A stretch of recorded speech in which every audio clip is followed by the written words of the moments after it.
भारतीय सेना अपने आप को लगातार मजबूत कर रही है ताकि दुश्मन को हर एक मोर्चे पर कड़ा जवाब दिया जा सके। इसके लिए अलग अलग तरह के हथियारों की तैनाती भी लगातार हो रही है और अब इसी कड़ी में सेना ने नागास्त्र 1R नाम के ड्रोन को खरीदने का ऑर्डर दिया है। तकरीबन 450 से 500 की संख्या में ये ड्रोन खरीदे जाएंगे। बता दें कि नागास्त्र 1R एक स्वदेशी रूप से विकसित आत्मघाती ड्रोन है जिसे कामिकाजी या सुसाइड ड्रोन भी कहा जाता है। नागपुर की इकोनॉमिक्स एक्सप्लोसिव लिमिटेड, जो सोलर इंडस्ट्री की सहायक कंपनी है, ने नागास्त्र 1R को डिजाइन और विकसित किया है। नागास्त्र 1R ड्रोन की खासियतों के बारे में बात करें तो लॉन्च सिस्टम की रीयूजेबिलिटी के साथ लागत प्रभावी प्रणाली है। 360 जिम्बल कैमरे के साथ उन्नत लाइटनिंग म्यूनेशन सिस्टम है। रात के संचालन के लिए थर्मल कैमरा इसमें ऑप्शनल है। वीडियो टेलीमेट्री संचालन के लिए मालिकाना इंक्रिप्शन है। 2 मीटर CIP के साथ उच्च परिशुद्धता लक्ष्यकरण प्रणाली यानी जो प्रिसाइज अटैक है वो काफी ज्यादा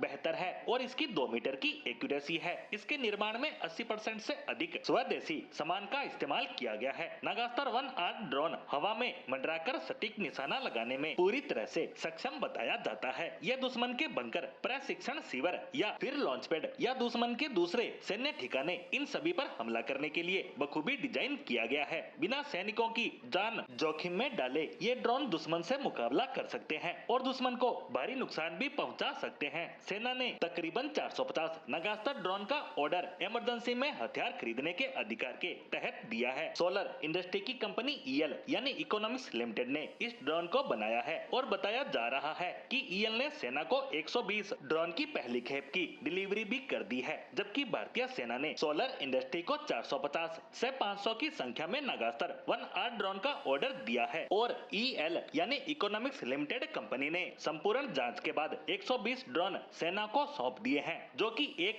UAV बेस्ड लाइटनिंग म्यूनेशन है। UAV यानी अनमैन एरियल व्हीकल यानी बिना इंसान के उड़ने वाला विमान, जो पहले दुश्मन की निगरानी रखता है और फिर छिपकर हमला करने के लिए बनाया गया है। हवा में मंडराते हुए GPS की मदद से एकदम स्टिक निशाना लगाने के लिए नागास्त्र 1R जाना जाता है। हाल ही के वक्त में दुनिया ने देखा कि किस तरह बदलती हुई परिस्थितियों के बीच दुश्मन पारंपरिक हथियारों से अलग तरह के हथियारों का इस्तेमाल कर अपने विरोधी को बैकफुट पर लाकर खड़ा कर देता है, जिसमें चाहे आर्मेनिया अजरबैजान का युद्ध हो, रूस यूक्रेन का युद्ध हो या फिर इजराइल ईरान या भारत पाकिस्तान का संघर्ष, इन सभी में ड्रोन और मिसाइलों का ही बोलबाला रहा है। ऐसे में इन सभी परिस्थितियों को देखते हुए भारत ने भी अपनी तैयारियों को बढ़ाना शुरू कर दिया है और उसी का परिणाम पिछले दिनों ऑपरेशन सिंदूर में भी देखने को नजर आया। यानी हमने अपने हथियारों का बेहतरीन प्रदर्शन दुनिया के सामने कर अपनी क्षमताओं को बताने का सफल प्रयास किया।